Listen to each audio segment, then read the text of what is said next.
क्या करना है आपको इसमें?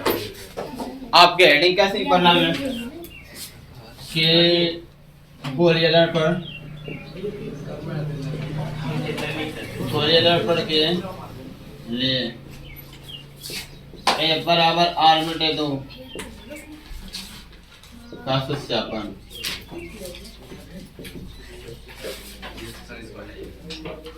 इसका सत्यापन करना है, इसमें दर्पण लेना है। आप कौन सा दर्पण लेना चाहते हैं? अवतल उत्तल? दोनों में से कोई ले लीजिए, दोनों में से कोई ले लीजिए। देखो यहाँ पर कैसे सत्यापन करना है, ध्यान से देखो, लिखने में नहीं फंसना है, सबको आएगा। सबसे पहले यहाँ से कुछ डेरिवेशन सीख रहे हैं बाबू, 12th वाले कान के सुन लो। ये डेरिवेशन में आपको बहुत सारी चीजें सीखने का मिलेगा। यदि डेरिवेशन को अच्छी तरह से समझ गए तो आगे चलकर 7-8 डेरिवेशन इस चैप्टर में वो भी तुम समझ जाओगे यदि इसको समझे तो।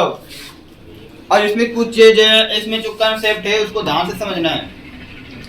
क्या समझना? देखो पहले तो दर्पण की बात है, तो एक दर्पण बना लो। ये हमारा कौन सा दर्पण हो गया?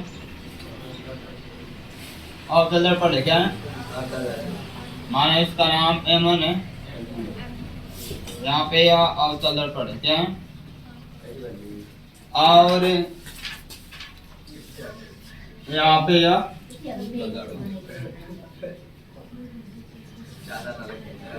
M1 M2 या उत्तल दर्पण है क्या? अब ये बताओ कि इसमें आपको करना क्या? ये मुख्य अक्ष है ना,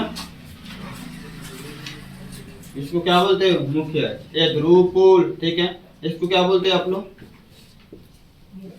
मुख्य अक्ष। ज्यादा खास कौन नहीं पढ़ा है? 10 में पढ़े होंगे। हाँ, मतलब ये कह रहा हूँ कि दर्पण के बारे में प्रूफ करना तो सिखाया है आप लोगों को, 10th वालों को जो पढ़ा है हमारे यहाँ तो उसको। एक सबको पता है कि नहीं पता है? इसका नहीं पता है? पता है इसका केंद्र किधर होगा? इस साइड, किस साइड? इस साइड। ये इसका सेंटर है, यहाँ पर बीच में क्या होगा? फोकस होगा। इसका केंद्र किधर होगा? इस साइड, किस साइड?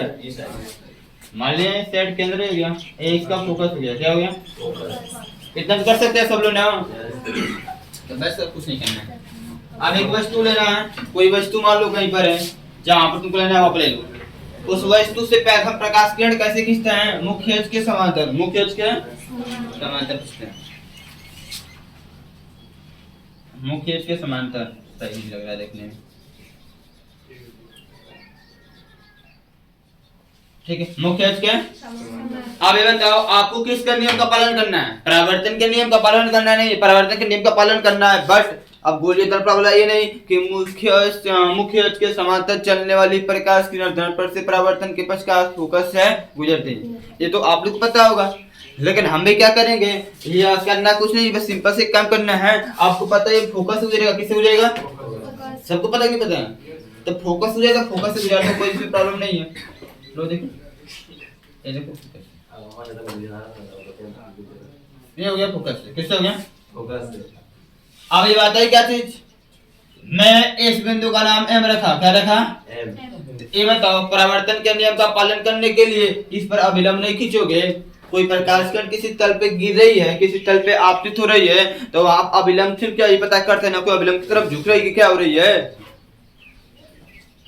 अभिलंब खींचना पड़ेगा ना। अभिलंब कैसे खींचा दर्पण में? वक्रता केंद्र से इस बिंदु को क्या करते हैं? मिला देते हैं।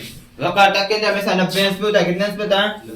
इस वक्रता केंद्र को आपको क्या करना है? इस पॉइंट पे मिला देना। ये क्या है? अभिलंब है। क्या है?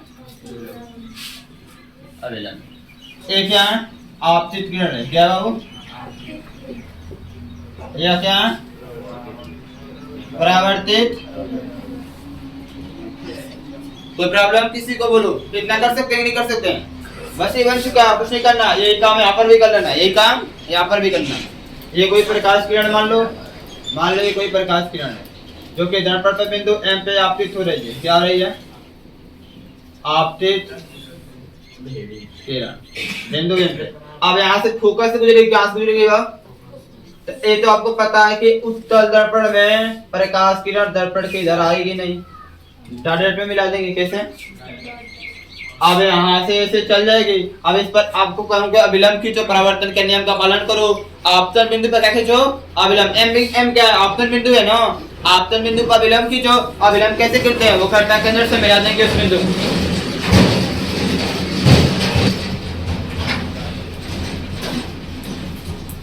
वह कर्ता केंद्र से मिला दो, वो कर्ता केंद्र यहाँ पे। तो पहली बात की प्रकाश किरण इधर नहीं आएगी, इधर से बस मतलब होगा। ये क्या है, अभिलंब है। क्या है वो, इतना कितने लोग कर सकते हैं, सब लोग कर सकते हैं, कोई प्रॉब्लम।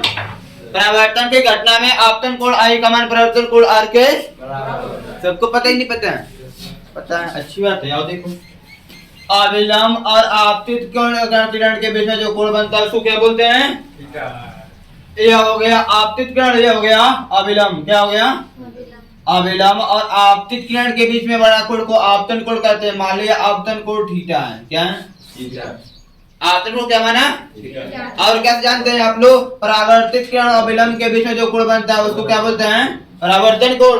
ये बताओ, जितना आपतन कोण होगा उतना, आपको पता है, नहीं सीखे हैं। परावर्तन की घटना में आपतन कोण आई का मान परावर्तन कोण आर के क्या होता है। अरे थीटा थीटा कैसे हुआ, नहीं समझ में आ रहा है, किसको नहीं आ रहा है बोलो। ये अभिलंब है, क्या है, अभिलंब में ना, ये आपतित किरण है और अभिलंब के बीच में जो कोण बनता है उसको आपतन कोण बोलते हैं।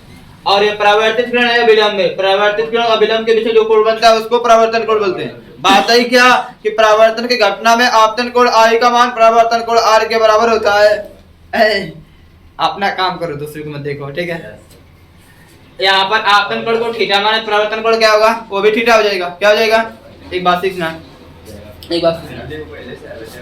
दो समांतर रेखाएं, दो समांतर यहाँ दिखाई, इसको एक तो रेखा काटा है, इसको एक तो रेखा, इसमें क्या आपको सीखना है, ये बताओ। ये अधिक अंश का होगा शायद, वो भी ये वाला भी उतने अंश का ही होगा। ये अधिक अंश का होगा, वही उतने अंश का यह भी होगा, यस होगा। अच्छा, ये अधिक तने का होगा, उतने का ये होगा क्या, नहीं होगा, होगा एकांतर कोण, एकांतर कोण होगा, एकांतर। ये संगत कोण है, क्या है, संगत, इसको संगत बोलते हैं, एकांतर बोलते हैं। और ये अधिक तने का होगा, उतने का ये भी, इसको शीर्षाभिमुख बोलते हैं। क्या बोलते हैं, तो उस नियम से देखो यहाँ पर ध्यान से, तो ये वाला जो रेखा खींचा गया है ना, ऐसे बाबू देता तो ये वाला थीटा हो गया, ये वाला, तो टोटल कितने का होगा, 2 थीटा। कौन फॉर्मूले सबके लिए,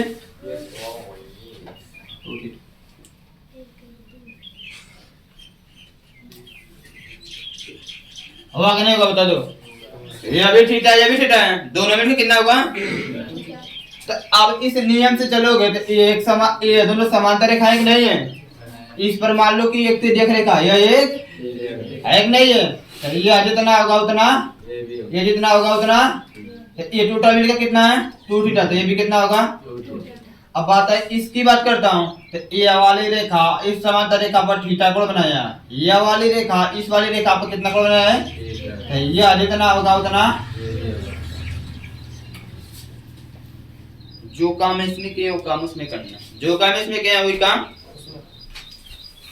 आपतित किरण एवं ये वाली किरण किससे, इसका नाम क्या होगा, परावर्तित किरण। क्या होगा बोलो, कैसे, तो बता रहा हूँ, वो भी फोकस पे ले रही है ना, किससे, फोकस से। दूसरी बात देखो, आपतित किरण और अभिलंब के बीच में जो कोण बनता है उसको आपतन कोण कहते हैं, माना आपतन कोण। देखो दोनों फिगर एक साथ इसलिए बनाया गया है, जो डेरिवेशन इसका होगा वो डेरिवेशन बस समझ रहे हैं, अलग अलग नहीं करना, एक ही से सब काम फाइनल हो जाएगा, बस फिगर समझना है। क्या समझना है, फिगर कैसे से क्या हो रहा है। और परावर्तित किरण अभिलंब के बीच में परावर्तन कोण होता है। क्या होता है, परावर्तन की घटना में हम जानते हैं कि आपतन कोण आई का मान परावर्तन कोण आर के बराबर होता है। यदि आपतन कोण को थीटा माने तो परावर्तन कोण भी थीटा, ठीक है, कोई प्रॉब्लम। तो ये थीटा थीटा हो गया, तो टोटल में कितना होगा 2 थीटा। क्या होगा, होगा कि नहीं होगा। अब चलो ये जो समांतर रेखाएं इसको आप आगे बढ़ा सकते हैं, नहीं बढ़ा सकते हैं, समझने के लिए अपने ये जो रेखा है इसको डॉट डॉट डॉट में आगे बढ़ाइए। ये जो समांतर रेखा है, ये जो समांतर रेखा, इसको चलो इसकी बात है, तो एक तिर्यक रेखा काटा है, कटे नहीं काटा, ध्यान देखो, ध्यान रखने जा रहा है। इस पर कोण कितने का बना है 2 थीटा, इस रेखा पे और इस रेखा पर कोण थीटा 2 थीटा बना, तो ये कोण कितने का होगा, ऐसे ऐसे ऐसे काटा, ये 2 थीटा है, क्या है 2 थीटा है, तो ये कितने का होगा संगत कोड है कि नहीं ये? संगत कोड है ना, साथ साथ चलने वाला। 9 से पढ़े कि नहीं पढ़े ये सब चीज? नहीं पढ़े तो सीख लो। इसको बोलते हैं संगत कोड। क्या बोलते हैं? ये 2 थीटा तो भी क्या होगा? बात है इस कोड की। इस कोड के लिए ये 2 रेखा, ये रेखा कि नहीं है? तो इस रेखा पे कोड कितने का बना है? केवल थीटा का। देखो कितने का है? केवल थीटा का। तो ये थीटा होगा तो ये भी। बस ये आपका फिगर कंप्लीट है। अब कुछ नहीं करना है, बस फिगर अब डेरिवेशंस करना है। क्या करना है? मैं आपसे एक काम और बोलूंगा।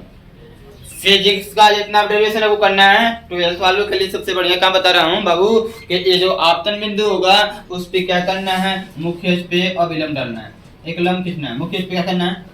और उस बिंदु को आपको जो इच्छा तो मानना, मैं यहाँ पे डी मानता हूँ। क्या मानता हूँ? और याद रखना कि ये जो आपको फिगर बनाने में दोनों में वही काम करना है। जब आपको फिगर बड़ा बनाकर दिखा रहे हैं तो आपको दिखाई दे रहा है कि सर पी और डी में इतना का डिस्टेंस है, पी और डी में इतने का यहाँ पर दिखाई दे रहा है। लेकिन जो आपका लेंस दर्पण होता है वो छोटा होता है, उसमें डिस्टेंस कम होता है, इतना झुकाव नहीं होता दर्पण में। कोई दर्पण देखे इतना झुकाव वाला?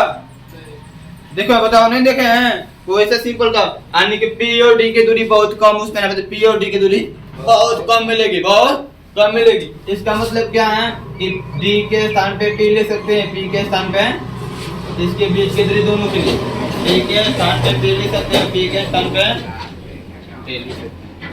ये चीज बस याद रखना है, थोड़ी सी चीज, ठीक है। अब इसके बाद क्या करना है? आपको क्या प्रूफ करना है बताओ मेरे को।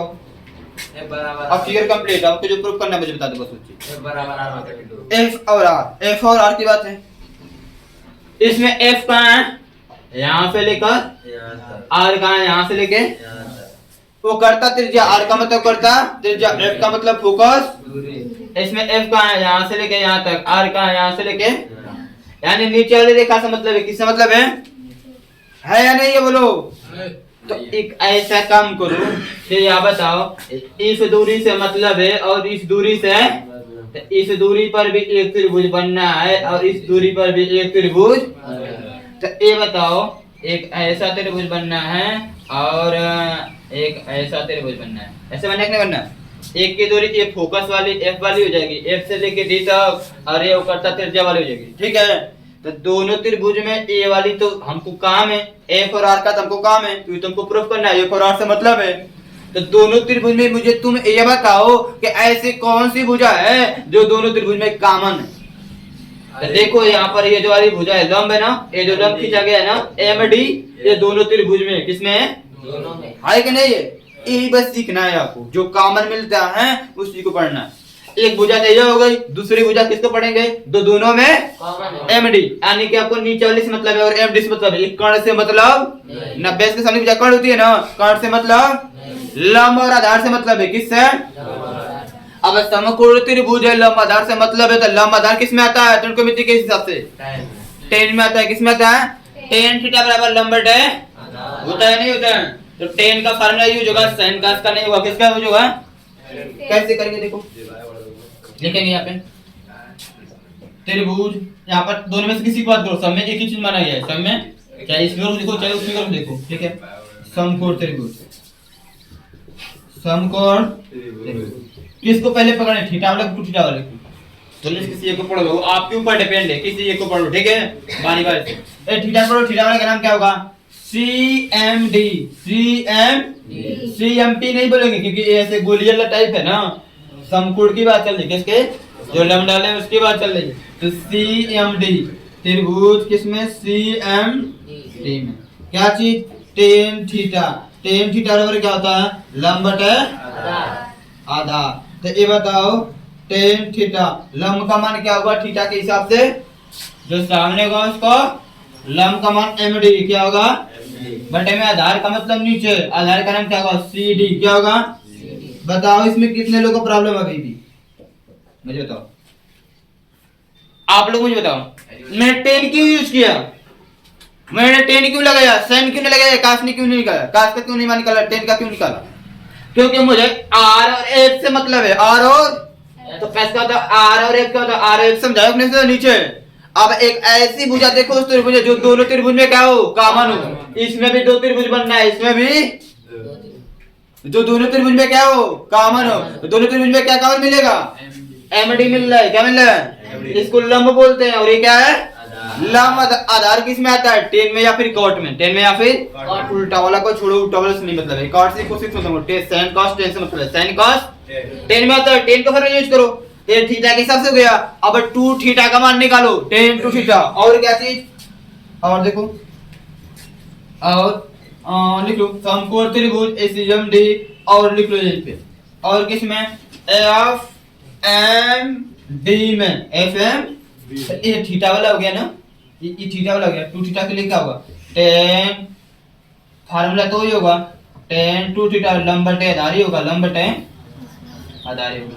समझ लीजिए आपके लिए न आए तो बोलिए 1 से 2 बार मैं बता रहा हूँ, आपके दिमाग में जाएगा क्यों नहीं। 2 थीटा के हिसाब से लंब क्या होगा? 2 थीटा के हिसाब से लंब थीटा के सामने जो लंब एम डी क्या होगी? आधार क्या होगा? एफ डी क्या होगा? कन्फर्म। अब देखो एक न कन्फर्म है तो अब तुमको सीखना है क्या? देखो बस डेरिवेशन लगभग में कंप्लीट होने वाला है, कुछ करना नहीं है। एक पॉइंट मैं आपको बता रहा हूँ और एक जो पॉइंट है आगे चलकर हर एक डेरिवेशन में काम का, हर एक डेरिवेशन में लगेगा। जानते हैं क्या? सूक्ष्म कोण हेतु का फार्मूला होता है। सूक्ष्म कोण यदि कोई त्रिकोणमितीय फ्रैक्शन लिखा है उसके बाद जैसे मान लेते हैं 10 ए लिखा है, 10 मान लेता हूँ 10 बी लिखा है या बीटा लिखा है या लिखा है sin c लिखा है। क्या लिखा है? यदि यहाँ पर ए बीटा सी छोटा है, क्या इसका मान बहुत छोटा है, बहुत छोटा होता है, तो फिजिक्स बोलता है यदि किसी त्रिकोणमितीय फंक्शन के आगे जो एंगल्स लिखा होता है वो बहुत छोटा होता है तो tan a के स्थान पे a लिख सकते हैं, tan बीटा के स्थान पे बीटा लिख सकते हैं, sin c के स्थान पे और आवश्यकता पड़ने पे a के स्थान पे tan a लिख सकते हैं, बीटा के स्थान पे tan बीटा लिख सकते हैं और c के स्थान पे sin। ये फिजिक्स का नियम है, ये आपको सीखना है, ठीक है। यदि यहाँ पर जो एंगल्स लिखे हैं त्रिकोणमितीय फंक्शन के बाद यदि छोटे हैं, बहुत क्या हैं? छोटे हैं। अल्पकोण हेतु, अल्पकोण हेतु का फार्मूला क्या होता है कि tan अल्फा, यदि a अल्फा c छोटे हैं या b लिख लो, चलो a b c छोटे हैं तो क्या लिखेंगे बाबू? tan a को a लिखेंगे, tan b को b लिखेंगे, sin c को कोई का क्या करना लिखेंगे। चूंकि थीटा और 2 थीटा को यदि बहुत छोटे हैं, यदि बहुत छोटे हैं, क्या बहुत अल्प हो, बहुत छोटे हो तो tan थीटा के स्थान पे थीटा लिख सकते हैं और tan 2 थीटा के स्थान पे 2। उसके बाद आपका डेरिवेशन कंप्लीट। बस ये आपको सीखना है, एक पॉइंट फिगर बनाना सीख लो। उसके बाद एक पॉइंट एक लो, त्रिभुज समकोण है मान तो निकाल लो। tan का काम काम नहीं निकाल पाएंगे, tan का आप लोग मैथ नहीं पढ़े ना अभी पीछे, तब फिर यहाँ पे क्या लिखेंगे? यहाँ पे आपको लिखना पड़ेगा अतः थीटा व 2 थीटा यदि बहुत अल्प हों, अल्प मतलब छोटे, छोटे छोटे हों तो अल्प ऐसे लिखो। सूक्ष्म कोण हेतु, सूक्ष्म कोण हेतु का फार्मूला क्या होगा? जो tan थीटा है इसके स्थान पे बराबर नहीं लिखते हैं, ये लिखा जा सकता है, लिमिट का निशान होता है यहाँ पे थीटा लिखा जा सकता है, थीटा tan थीटा के स्थान पे थीटा लिखा जा सकता है और tan 2 थीटा के स्थान पे 2 थीटा लिखा जा सकता है। बस इतनी काम है। उसके बाद तो सीधे आप लोग इसमें रख दो। तो सीधा क्या करना है? तो यहाँ पर क्या हो जाएगा? tan थीटा क्या लिखे आप लोग? सर हाँ बोलो। दिख नहीं रहा है। कहाँ नहीं दिख रहा है? अरे खम्बा नहीं खड़ा है भैया इधर में। अच्छा आगे आ जाएगी ना। अरे आगे हवा नहीं लगेगा। थोड़ा सा इधर बैठ जाओ। चलो सर चलिए भाई पीछे आके उतार रहा सीधे जो था। बोलो इधर देखो tan थीटा बराबर क्या लिखा है? md बटे में cd, md बटे में। तो इसका मतलब क्या है? tan थीटा के स्थान पे क्या लिख सकता हूँ? थीटा। क्या लिख सकता हूँ? आई बराबर में क्या लिखा है? md बटे में। ये समीकरण और क्या? और देखो थीटा वाला क्या है? tan 2 थीटा बराबर क्या लिखा है? md अपन में fd, md बटे में fd, md बटे में fd। तो ये बताओ 2 थीटा के स्थान पे क्या लिख सकता हूँ tan 2 थीटा के स्थान पे थीटा बराबर md बटा में, यानी कि यहाँ से देखो थीटा का मान निकाल दिया है ना, तो यहाँ से भी तुम थीटा का मान निकालो, यहाँ से भी 2 गुणा में उधर तो किसमें होगा भाग में होगा, तो यहाँ से थीटा बराबर क्या हो जाएगा md बटे में 2fd, भाग में नहीं हुआ है। यह समीकरण 2। समीकरण 1 और 2 से क्या देख रहे हैं आप लोग, LHS बराबर है, LHS बराबर है या नहीं है, तो लिखेंगे समीकरण 1 और 2 से,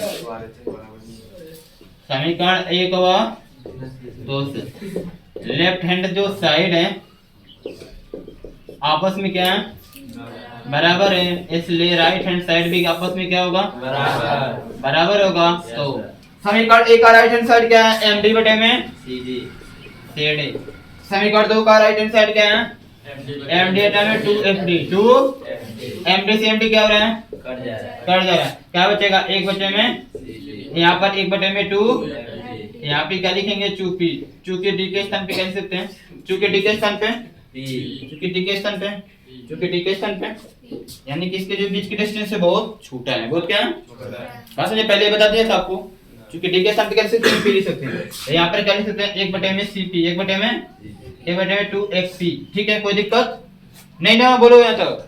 तो यहाँ से क्या करना है सिंपल, तो चित्र से, तो चित्र से क्या है cp क्या है c से p तक, c से p तक क्या बोलते हैं वो करता त्रिज्या बोलते हैं, इसकी वो करता त्रिज्या क्या होगी देखो इधर r है कि नहीं, करता त्रिज्या r का मतलब हाँ करता त्रिज्या सर हाँ बोलो वहाँ पे लिख दीजिए, कंफ्यूज हो जाता था बच्चे, वहाँ पे लिख दीजिए कितना दूरी है कितना दूरी है यार, c से लेके p तक को करता त्रिज्या और f से लेके p तक फोकस दूरी, c से लेके p तक को करता त्रिज्या f से लेके p तक फोकस दूरी, यह वो करता त्रिज्या क्या है, और fp क्या है देख लो फिगर में, FP होगा f से p तक फोकस दूरी, f से p तक फोकस दूरी है या नहीं है, f से p तक फोकस दूरी को स्मॉल f से किससे फोकस दूरी। इसके बाद क्या करना है इसमें मान रख दो, तो ये बताओ ये क्या हो गया 1 बटे cp का मान कितना है r बराबर 2 1 है तो 2 बटे में fp का मान कितना है स्मॉल f, इसको देखो f को इधर पे जो होते भाग में तो किसमें होगा गुणा में जाएगा, और उधर पे जो ये भाग में तो किसमें होगा गुणा का मतलब ऊपर त्रिज्या गुणा कर दो, इसका देखो क्या होगा 2f, इसका देखो दो नीचे का नीचे नहीं होता है, दो को उधर पे जो f बराबर क्या होगा गुणा में, तो प्रूफ हो गया, बस यहाँ पे हो गया काम खत्म, आंसर हो गया। बस इतना करना है, ये क्या बनाना है जो एंगल का tan का मान निकालो, और उसके बाद सूक्ष्म कोण हेतु का फॉर्मूला निकालो, tan थीटा के स्थान पे थीटा ले सकते हैं, tan 2 थीटा के स्थान पे, उसके बाद दोनों इक्वेशन से थीटा का मान निकाल कर दो समीकरण बना लो, लिखो समीकरण 1 और 2 से, बस सारे डेरिवेशन सही समझो, इसको प्रूव करना घर जाके दो बार प्रैक्टिस करना अपने मन से लिखकर, यदि आपको अच्छी बात है, आपका 10th में भी दिया है और इंटर में भी दिया है, इसे प्रूव करना बताया तो बताने के लिए ना, हाँ तो चलो नोट करो।